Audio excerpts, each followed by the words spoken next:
All right, guys, today we are starting Chapter 5, and Chapter 5 is going to be dealing with triangles. Now, one of the things that's going to happen pretty much the rest of the semester and the rest of the year with geometry is there's a few things that are going to show up again and again and again and again and again. One of them is triangles. Triangles show up about everywhere that we come across and you encounter and work with because they're actually very, very helpful and actually pretty interesting and cool. Because if you've ever been inside of a house at any given point, you will see triangles all over the place, yes? If you've seen a bridge of any kind, there are triangles spread throughout bridges. Any type of construction, any type of building, there is a triangle somewhere. Because if you look for a house, if you look up in the attic or the roof, there are always these kind of triangle shapes inside of support beams or support of any kind. They have a triangle, some type of shape set up somewhere, yes? Y'all have seen that around, you've seen triangles. It's actually possible as long as, you have to do the calculations correctly, but you can build a bridge using triangles and purely cardboard. You're able to drive a car across it. Because again, we can use triangles in these setups to support weight. They have special properties to them. We won't delve too far into the exact dynamics of how we can distribute weight using triangles and shapes. That's more of a higher level calculus application approach. We're going to be looking kind of, especially today, at the basics of triangles. Now, we can name a triangle based off its sides and based off its angles. Now, there's three triangles for kind of based off the side lengths. The first one is scalene. A scalene triangle, what makes it special? Why would we call it a scalene triangle? No congruent sides.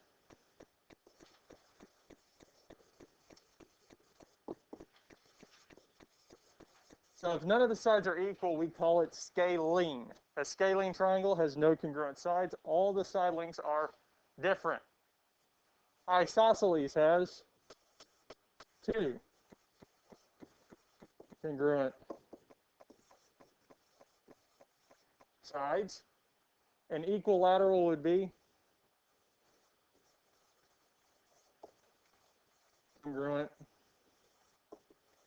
sides, or we can say all the sides are congruent. Three congruent sides are all the sides because it only has three sides. So scalene has no congruent sides. Isosceles has two, and equilateral has three.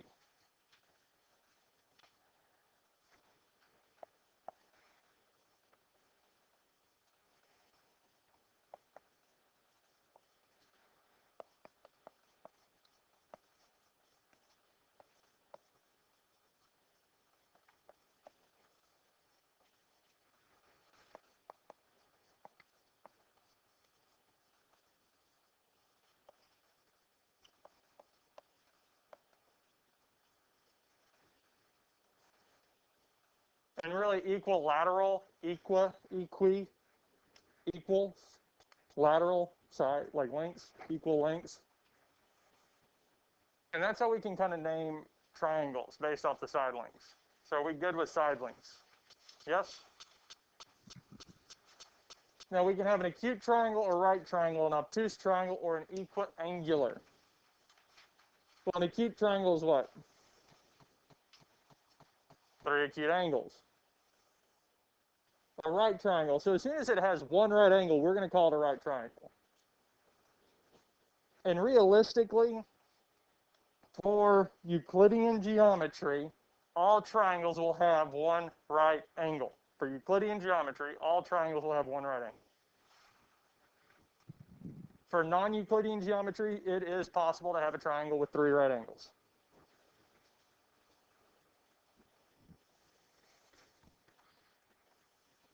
For obtuse triangle, it will have one obtuse angle, and an equiangular triangle will have three equal angles.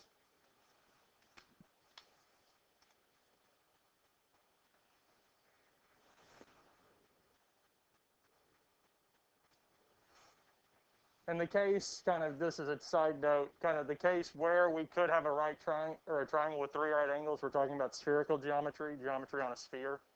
It is possible for that to work out. Actually, in spherical geometry, it's possible to have angles greater than 180. But we won't cover that. So acute has 3 acute angles. Right has 1 right angle. Obtuse has 1 obtuse angle. And equal angular has 3 congruent angles. Any questions on this here? Any questions on any of this here so far? Are you good with this here? Namely definitions. So, classify the triangle by its shape of, so classify the triangular shape of the support beam in the diagram by its sides and by measuring its angles. So looking at this here, and I think you guys have it on the note sheet, it's not too well printed. But what it does show us is that these 2 sides here are congruent. So how would we classify it by its sides? This would be a what? 2 congruent sides, so it's isosceles. It's an isosceles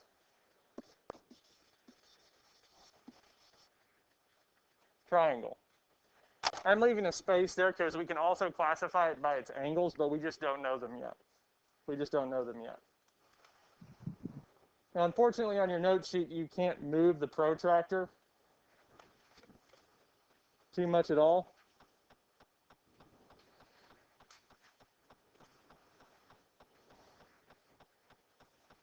It might be easier to see this if we have this here. Now, looking at this here with this protractor, it's a little bit easier to see. We have 10, 20, 30, 40, 50, and it's between 50 and 60, yes? So this angle here is about 55 degrees. I can move it over here. This time we're on the outside, 10, 20, 30, 40, 50, between 50 and 60. So again, this is 55 degrees. Kind of makes sense. We're just using a protractor and measuring this. Any questions on this here so far? Well, I can go on and measure the last angle. Let's see how nice this is going to be.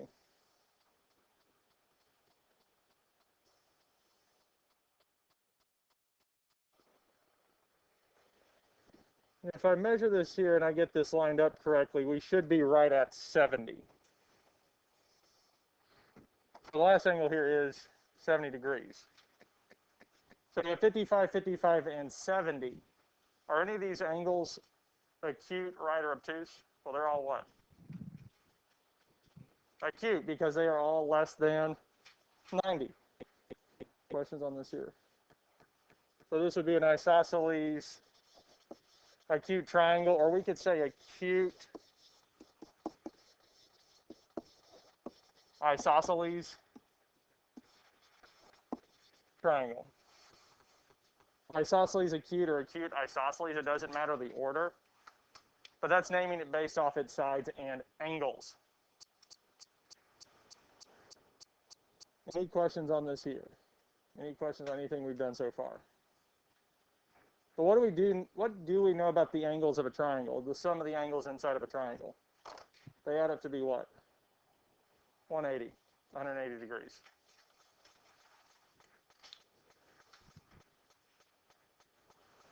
So again, we're going to classify the shape of the support beams in the diagram by its sides and measure its angles. So I got another protractor. How can we classify it based off its sides? Well, how many congruent sides do we have? Do we know? Are any of these sides told to us to be congruent? No. So are any of them congruent? No. So this here is a scalene triangle. But we can actually classify it by its angles too, without doing any calculations or measuring. What do we know for certain this would be? Right angle. Since we have this right angle here, since we have this right angle here, it's going to be a right scalene triangle because we have one right angle. Since we have one right angle, it will be a right scalene triangle.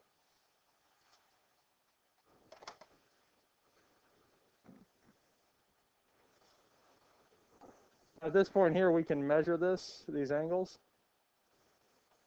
So I can pull my protractor up here and line it up in the center. And coming this direction here, we get 50.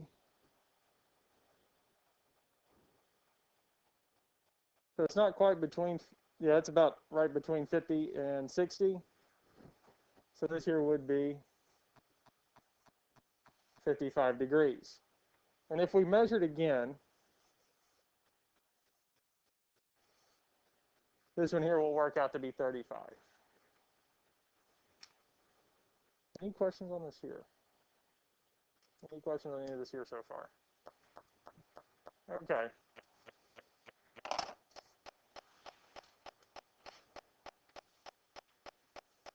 Now we're going to do some guesstimations on these here, kind of using assumptions. I don't like doing it, but we're going to do it on these here. For these here, these next few, we want to classify the triangles by their side lengths and assumed angles. Side length and assumed angles. So we're going to assume the angles look like they should for these here. So looking at this first one, what do we know about the side lengths? Are any of them congruent? No, so this would be what? This would be a scalene. It would be a scalene triangle, but we also need to classify the angles. Do we have a right angle? Since we have one, it would be a scalene right triangle, or we can say right scalene. We can flip those either way. But that'd be right scalene. And that's all we have to do for one. Now looking at number two, ABC. So what can we say about sides or angles? Either one. Obtuse. Now, normally we would want a little bit more information about the angles, but we're going to go with it this time and say obtuse for the angles, describing the angles. And what can we say about the sides? It'd be scalene again. Because A, B, and C are different values, different letters, so we're going to say they're not equal because they're not the same. So it's going to be scalene. We don't have any congruent sides.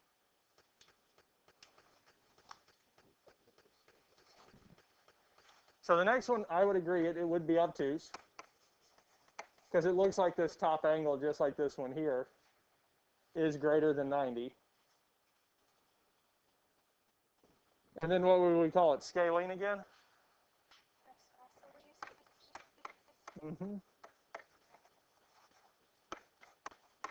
It'd be an isosceles triangle because I have two side lengths that have the same value of B. I have two side lengths with the same value of B. Any questions on this here? Any questions on any of this so far?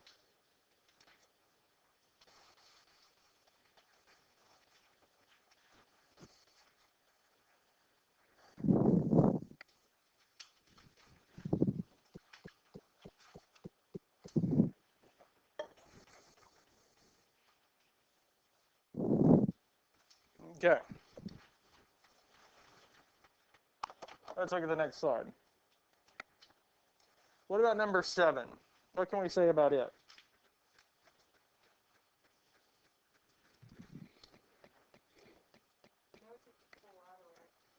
Yes.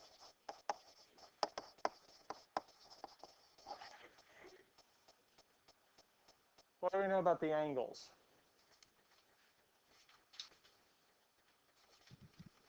It would be acute.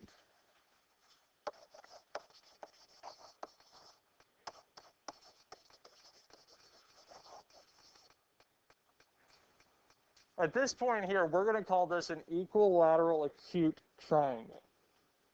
Now, eventually, so for here, I would stick to this here.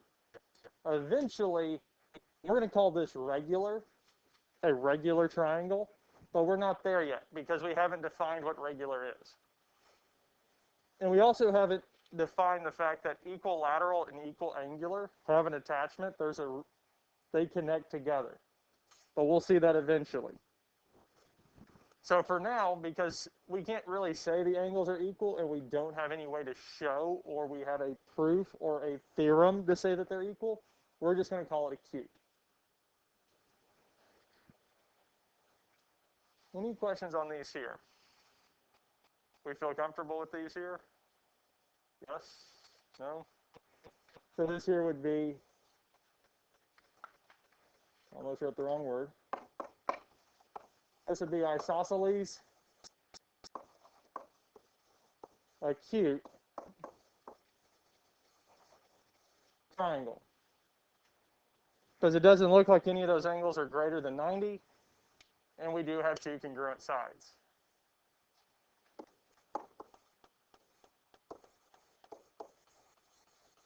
Isosceles right triangle, an isosceles right triangle. And that's it.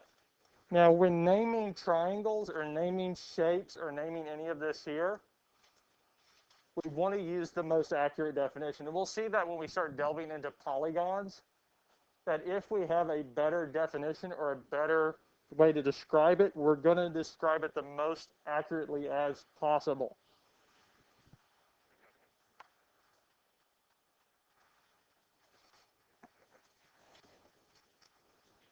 And I feel like we're good with those there, yes?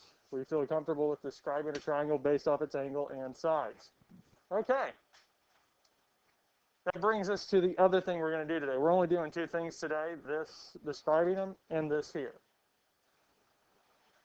Now, what we want to do with this here is classify OPQ by its sides, then determine whether it's a right triangle. So if I want to classify it by its sides, I need to know the lengths of these sides, yes? Do we have a way to find the lengths of each one of these sides?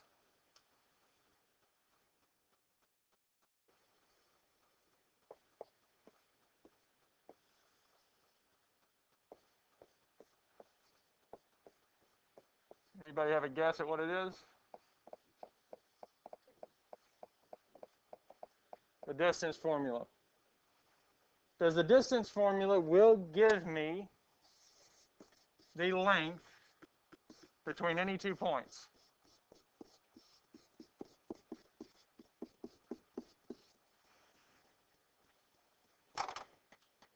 It'll give me the length of any 2 points. The length between any 2 points. So the first thing I need to do is I need to find the lengths of each one of these points.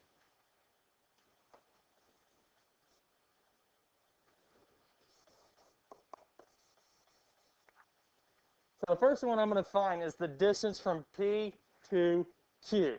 The distance from P to Q. So what are our x values of P and Q? We have -1 and 6. So -1 minus 6 squared. The y values are 2 and 3.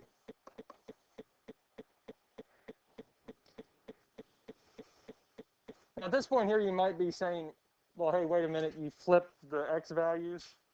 They don't match up. Do y'all see that there? Because I put -1 first. -1 normally goes with 2, yes? The midpoint and distance formula actually doesn't matter. It really doesn't matter. It just gives you a sign difference. And if we multiply a number by itself, it's always positive, yes? So here, it doesn't matter. The only thing that does matter is that you have the x values together and the y values together. As long as you have the x values and y values together, that is what is important.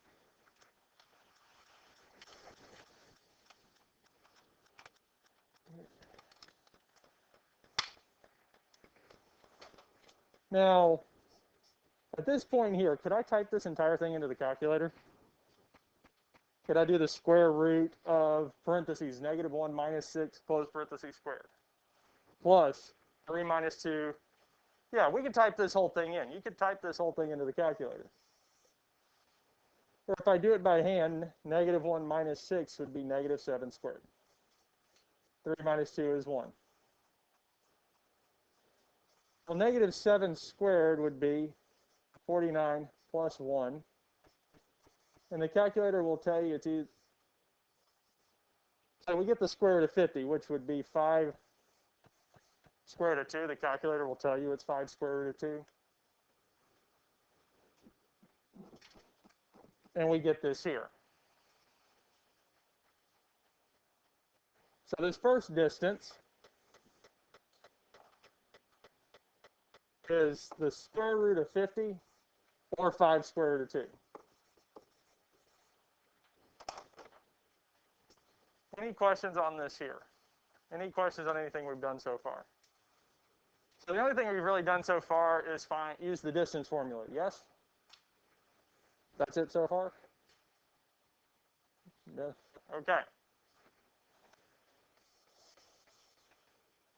Well, guess what we're going to have to do now?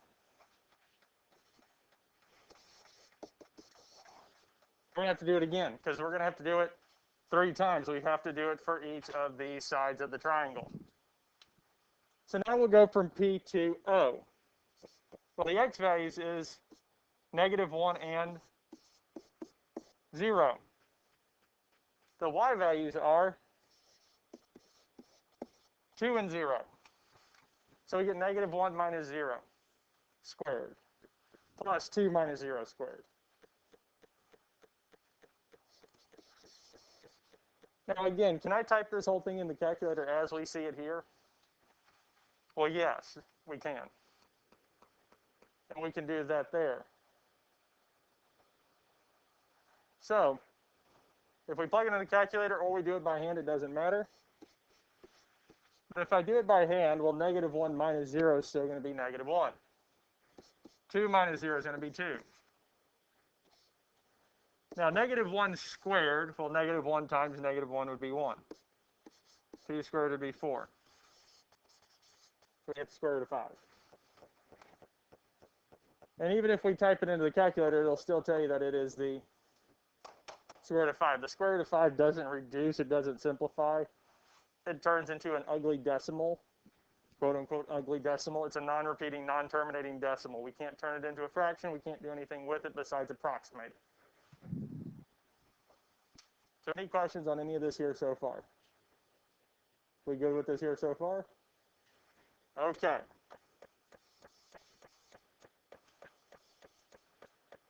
Erase all that. And, well,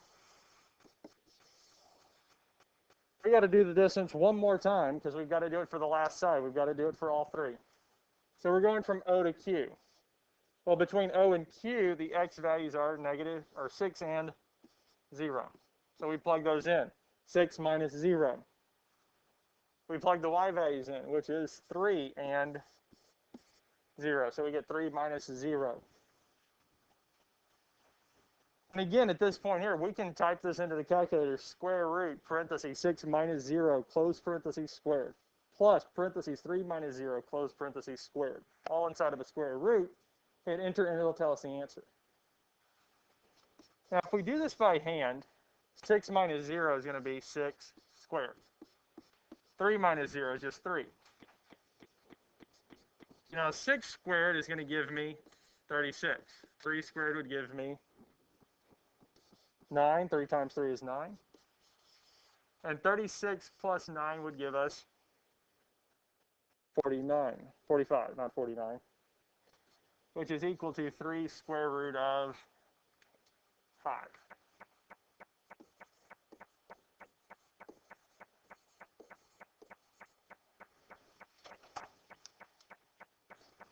So any questions on how we found the distance of all 3 sides? Any questions on any of this here?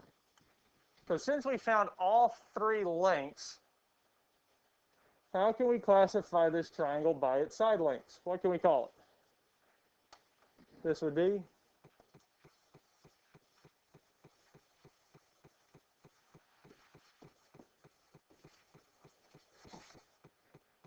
This would be a scalene triangle, yes? Is do we have any congruent sides? Are any of the side lengths congruent? No, they're all different, so this would be scalene. This would be a scalene triangle. Now, what else did we need to do? Because there was two parts of this question. Because we did half of it. What was the other half? Then determine whether it is a right triangle. Well, two lines make a right angle if they are what?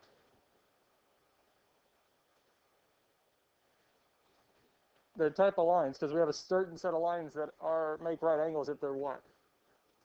Perpendicular. Because perpendicular lines always intersect at right angles, yes? Now, unfortunately, at this point, we don't have any way to determine if it's a right triangle based off the side lengths. We will eventually get there. And most of you know of, I have a feeling you know of Pythagoras. Yes? Have you all heard of Pythagoras? He had a theorem. Is Pythagoras the Pythagorean theorem? Yes? Because there's ways that we'll eventually go over how to use the Pythagorean theorem to show that this is a right triangle, but we're not there yet. So what we have to use is the slope formula. We have to use the slope formula. Because if the slopes of any two lines, any two of these three lines, are opposite reciprocals, then it's a right triangle.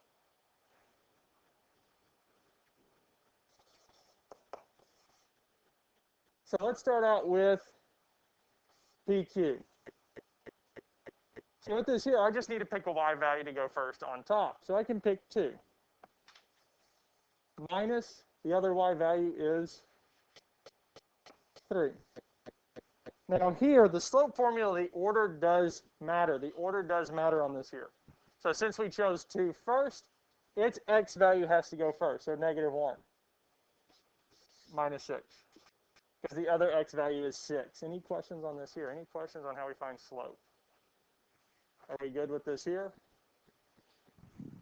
Now 2 minus 3, well, really at this point you could plug it into a calculator. Would be -1. -1 minus 6 is -7. So I get a slope of 1/7 because a negative and a negative make a positive. A negative and a negative make a positive. And this is for line PQ.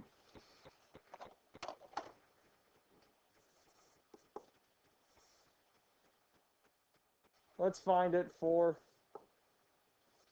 OQ. OQ.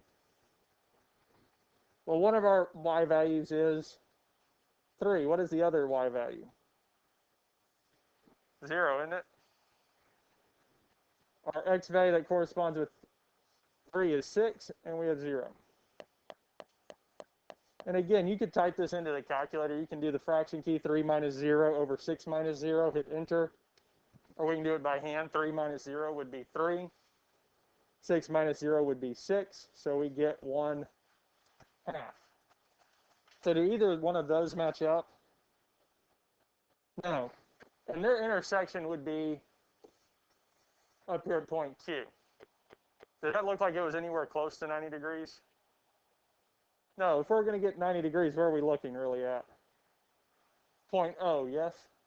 That's where we would think it would be. That's where it should be. So we need to find one more slope. And I'll scroll back down here in a minute. But we're looking from P to O. So the y value, I'll put 2 first, because we'll have 2 minus the other y value, which is 0 again, yes? Our x value that goes with 2 is -1. Well, it's going to be minus 0. Any questions on any of this here so far? Any questions on anything we've done so far? We good with this here? Yes? No? 2 minus 0 would be 2. -1 minus 0 is -1. This simplifies to negative 2. So are two of the slopes opposite reciprocals? Yes, because one of the slopes is negative 2, so the opposite would make it positive, and the reciprocal would turn it from 2 to 1/2. Or if I take 1/2 and multiply it by negative 2, we would get negative 2 over 2, which is negative 1. If we multiply the slopes of perpendicular lines, they equal negative 1. They will always equal negative 1. Any questions on any of this here? Any questions on this so far? So really, what are we doing? We're using the distance formula 3 times and then finding the slopes of all 3 lines, yes? And that's it. Anything groundbreaking or earth-shattering yet? Are we good with this here? No one's mind's been blown yet?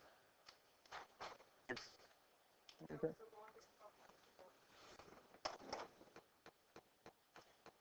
So we feel comfortable with these here? Yes? Let's look at one more. We're going to look at one more. Now, some of these here will show up like this on the homework assignment, like this.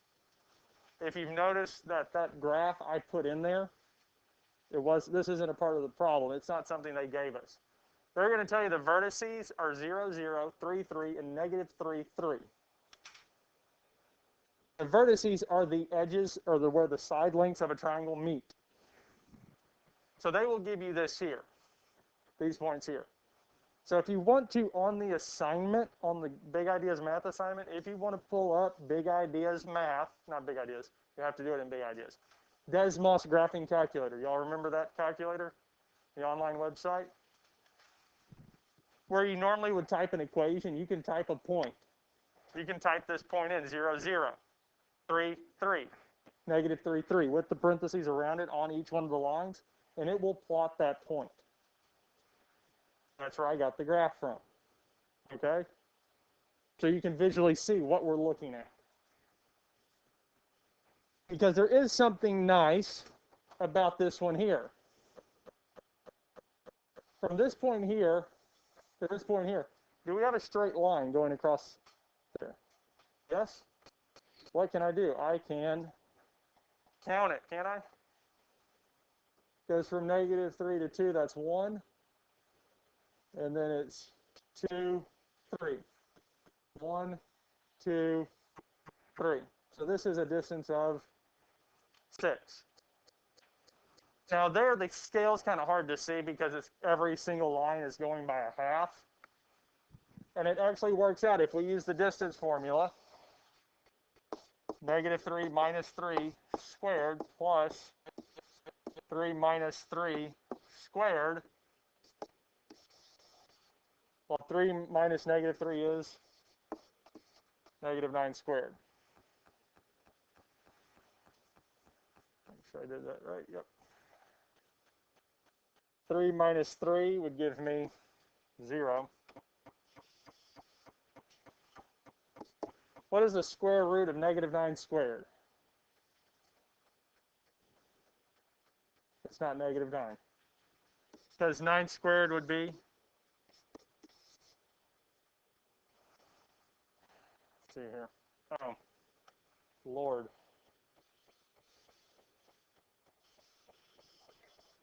Yep.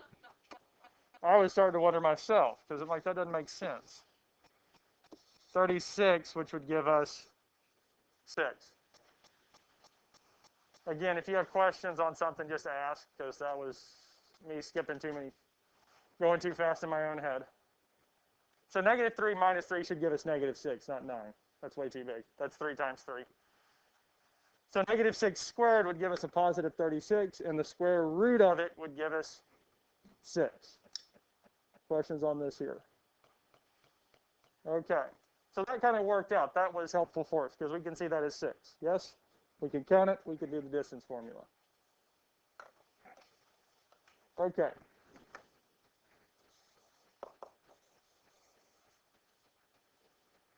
Let's go along this one here. I'll call it A. Well, our x values would be negative 3 and 0. The y values would be 3 and 0. Any questions on how we got this here? Because I know I'm going faster than I did on the last one. Are we good with this here? Everybody's keeping up? Yes? And again, at this point, you could plug it into the calculator, or negative 3 minus 0 would be negative 3 squared. 3 minus 0 would be 3 squared. Well, 3 squared would be 9, and 9, which would give us the square root of 18, or 3 square root of 2.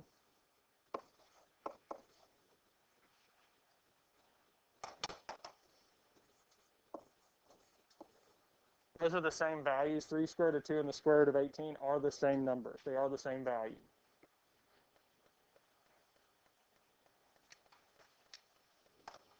Any questions on this here? Any questions on any of this here so far?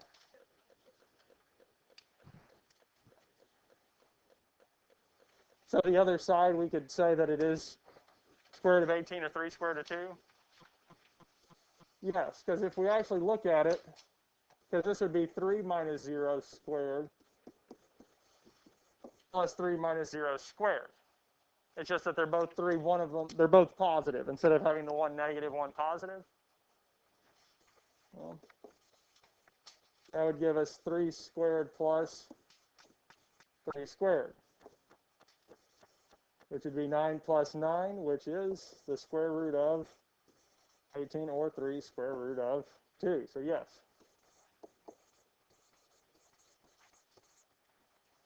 So it works out that these are the same. These here are the exact same.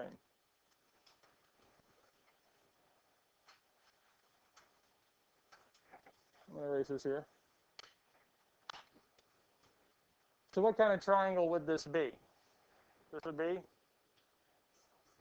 isosceles.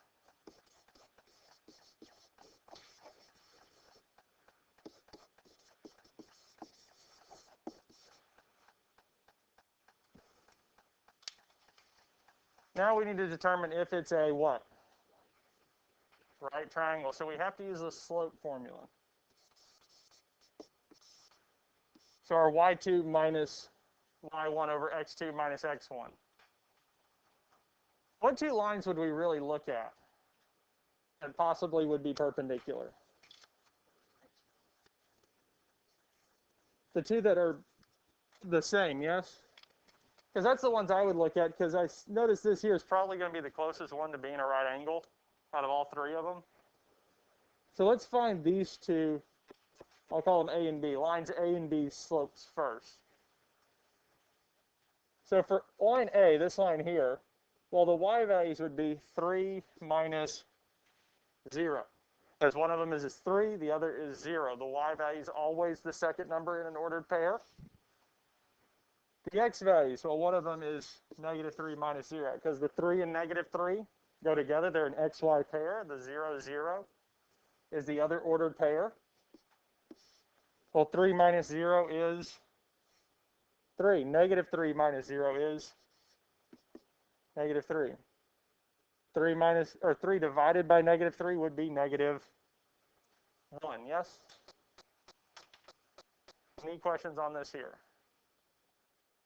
So if these are perpendicular, what would the slope of the other line have to be?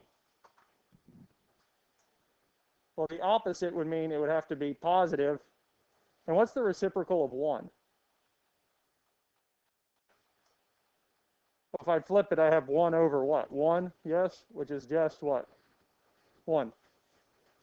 So if the other slope turns out to be 1, then this would be a right triangle. So the y value is 3 minus the other y value is 0, yes? The x value going with 3 would be 3. So I would get 3 over 3, which is 1. So are those two slopes the opposite reciprocal of each other? Yes, if I multiply them together, 1 times negative 1 is negative 1, yes? So is it a right triangle? Yes, it's right. And that's all we have to do for this here. Any questions on any of this here? Any questions on any of this here? Do we feel comfortable with finding the distance and determining if it's a right triangle? Yes? We feel good?